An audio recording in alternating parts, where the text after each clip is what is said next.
Micah chapter 5 verse 2. But you, Bethlehem Ephratah, though you are small among the clans of Judah, out of you will come for me one who will be ruler over Israel, whose origins are from of old, from ancient times. Sa Tagalog po ay, ngunit ikaw, Bethlehem Ephratah, na maliit upang lumagay sa libo-libo ng Judah, mula sa iyo ay lalabas sa akin ang isa sa mga pupuno sa Israel, na ang pinagmulan niya ay mula pa sa mga panahon na walang hanggan. Magandang araw. Bago po natin umpisahan ang lahat ay nais ko munang batiin ang lahat ng Merry Christmas. Sana ay masaya lang lahat ng ating Pasko. At sana natin makalimutan na ang tunay na essence ng Pasko ay mag-appreciate ng greatest gift of our God sa atin, which is the salvation, which is come from our Lord Jesus Christ. At ayun lang, nasa Quezon City ako ngayon, kaya medyo bago yung background, medyo maingay dahil sa Pasko. So may mga nagdiriwang, may mga kumakanta and maulan. So ayan, yung bubong natin ay medyo maingay dahil ako'y nasa second floor ngayon and mas malapit yung bubong sa amin. Kaya ayan, mabalik na tayo sa ating lalakayin dahil masyado nang mahaba ang ating intro. Ang ating tatalakayin ngayong araw sa ating daily devotion ay The Humble Ruler. Ang una pong turuan na natutuhan ko ngayong araw kay Pastor Russell Ocampo ay the Messiah uses the insignificant. Ang mensahe po ay nagpapakita na ang ating Panginoon Diyos ay hindi limitado sa malaki o makapangyarihang bagay. Kadalasan po, ginagamit niya yung mga simpleng bagay at mga tao na tila walang kahalagahan upang ipakita ang kanyang kapangyarihan at kaluwalhatian. Kahit sa atin naman po, mafe-feel natin ito. Though hindi directly gumagamit ng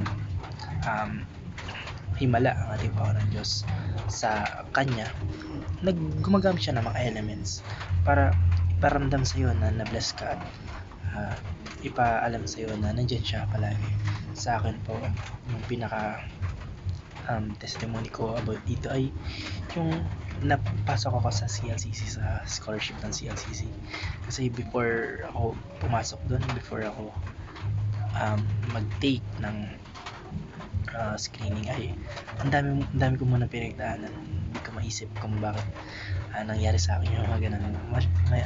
Gusto kong ikwenta pero magiging masyadong mahaba na, kaya ayun, magiging redundant.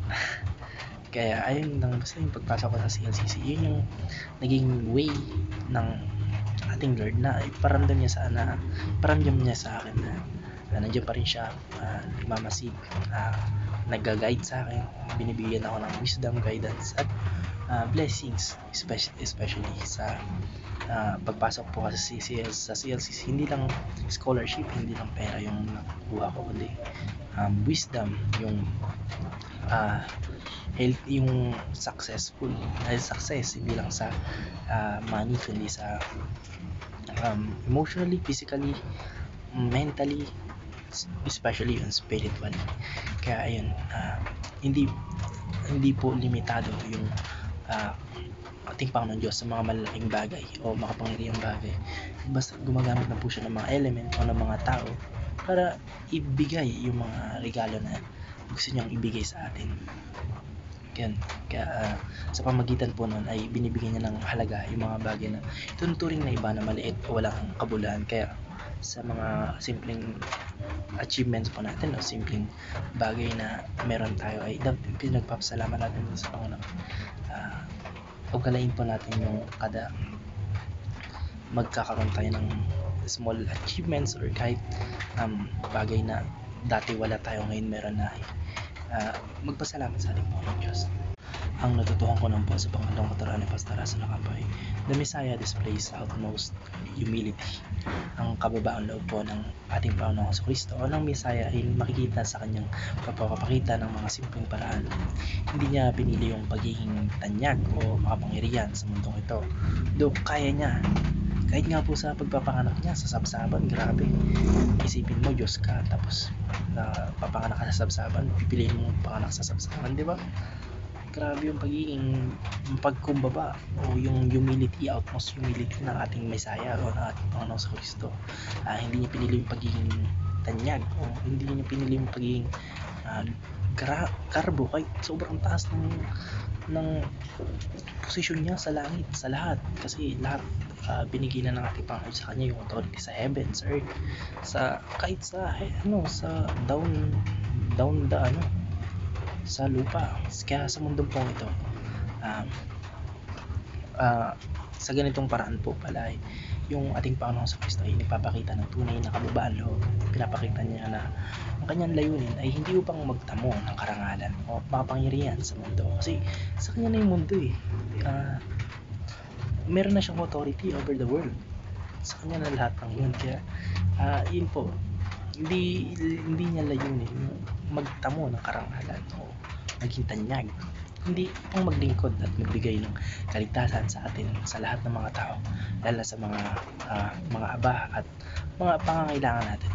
Kaya ang mensahe pong ito ay isang paalala ng pagiging mapagkumbaba natin na ng ating Panginoong Kristo at kung paano niya pinili yung landas ng kababaan loob upang maglingkod sa sangkatauhan. Ang natutuhan ko lang po sa pangatlong katarungan ni Pastor Russell Ocampo ay the Messiah is eternal, wrapped in mortal. Ang ating Panginoong Kristo po, ang Messiah ay eternal at banal, holy. Ang kanyang katawan ay magiging mortal at makakaranas ng limitasyon bilang tao. Sa pagdating niya po rito sa lupa, pinanganak ang ating Panginoon sa Kristo bilang tao. Ngunit yung kanyang pagka-Diyos ay hindi pa rin nawawala. Sa konsepto pong eternal, wrapped in mortal ay tumutukoy po sa misteryo ng incarnation o inkarnasyon ng ang ating Panginoon Diyos na naging tao sa pamagitan ni Jesus upang ligtas ang sangkatauhan. Ang Mesiyas po, bagamat eternal siya, ay pinanganak siya bilang mortal na tao na may layuning maglingkod at magbigay ng kaligtasan sa pamamagitan ng kanyang buhay, kamatayan at muling pagkabuhay. Dun sa ganong pamamagitan po tayo iniligtas ng ating Panginoong Kristo. Yun lamang po. Maraming salamat and God bless. Amen.